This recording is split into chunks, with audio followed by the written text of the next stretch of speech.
Alright, so let's start out with this picture of modern day Jerash, which is probably Jershon. If we were to go back to the map, as he comes down here, this is the route that he would take, and there's an ancient town here that maintains the name of Jerash, and it was common with some Aramaic influence to have a nun or an n put on the end. So I'm fairly positive that this would have been Jershon that Abraham stops in, and today it is Jerash. It became a huge Roman town, and so you see a lot of Roman ruins all along here. But this is a picture that was kind of far enough away you can get a feel for the just terrain that it would have been when Abraham traveled through. So there's another picture to give you a little bit of a feel for that, with a nice Jordanian flag in the middle. As a bunch of schoolgirls were on their field trip, but this just gives you a feel for the place. Now, it's very dry in the summer, but in the spring it's beautiful with wildflowers. That's probably what it was like as Abraham went through.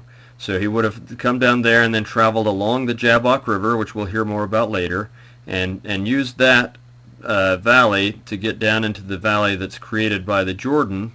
This is what we call the Jordan Rift Valley, and the Jordan River goes along there. Cross over, and we know he stops in Shechem, he stops in Bethel, he will eventually stop in Salem, which we're fairly good chance, I think, is where modern-day Jerusalem is. But he will spend most of his time down in the Hebron and Beersheba area, these two areas here. Now, there's a reason that he'll spend most of his time down there. He's fairly nomadic, and he moves around a lot. At some time of the year, probably during the summer when it's worse down here, he will move all the way up to Shechem, and he spends time in all of these areas. But Egypt controls a lot of these areas. It doesn't have a lot of presence down here because it's kind of God-forsaken territory in some ways, and it's not that important to it. So its control starts, for the most part, up here around Megiddo and goes north, and but sometimes down around here. The further he is here in the central but southern central areas, the more likely he is to avoid Egyptian influence, which is something I think that Abraham will largely want to avoid.